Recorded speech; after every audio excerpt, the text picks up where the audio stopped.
So you want to install headset cups on a bicycle frame. Get yourself a big bolt like this. How big? You figure it out. Clamp it into your vise. That's optional, it makes it a little easier. Get yourself a big handful of big washers. How big? Just big enough so that they're bigger than your headset cup. This will make sense in a minute. The washer's on the bolt. Now, get some grease. This is Napa Premium grease. And there's not much in there. Take a little fingerful. Smear it on the headset cup so it'll fit into the frame a little more easily and it won't squeak. Now you place the headset cup right there on your washers. Now you get your frame. This is what's called a Schwinn frame. Very popular. Put the frame down and seat the headset cup inside the frame. This is a worn out headset cup and a worn out frame, so it's seated pretty easily. Normally it'll take a little bit more effort than that. Then you lube up, I already lubed up, this headset cup and you seat that in the frame.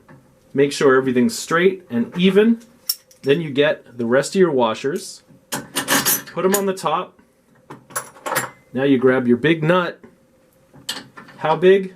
Big enough to fit on this bolt. Snug it down, and this is your opportunity to make sure everything is straight, because you don't want anything to be crooked. Now you get your big Craftsman ratchet and you tighten the nut. See, this is why the vise is great, because otherwise you'd have to have another wrench.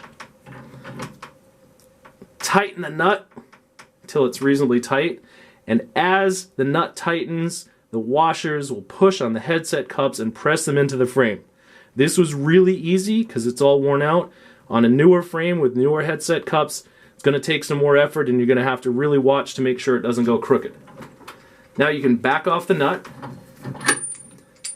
spin it off by hand, and it's also a good idea to keep these threads here greased. You only have to do that once.